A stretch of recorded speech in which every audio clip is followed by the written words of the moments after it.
Okay, guys, so in this video, I'm going to teach you the rules for exponents, just to review them real quick. And you've probably been learning these since algebra, so I'm just going to go over this real quick. This is the product property for exponents. Basically, you multiply like bases, you add the exponent.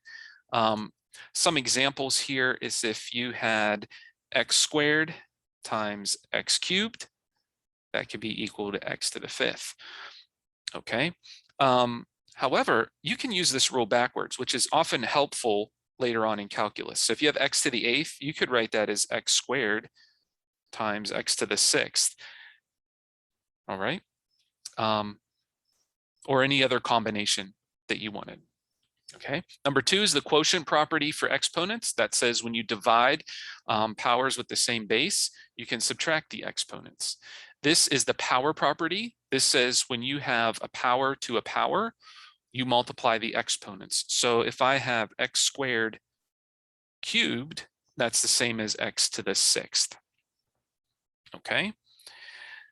This is the product to a power property, which says that if you have two powers or two bases being multiplied together to a single power, you can kind of distribute the power to both bases. And the rule works backwards and forwards.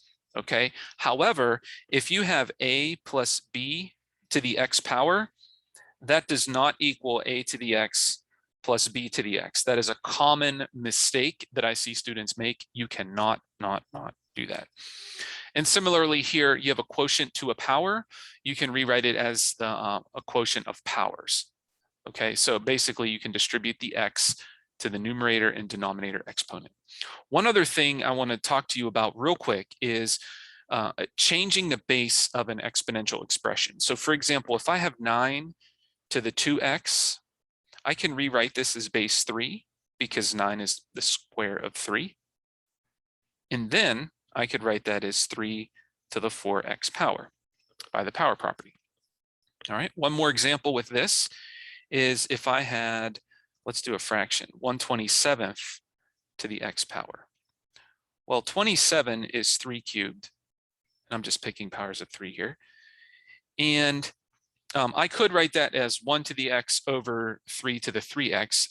But when you have exponents in the denominator, you can rewrite this as 3 to the negative 3 power to the x, which simplifies to 3 to the negative 3x. Alrighty, well, there you go.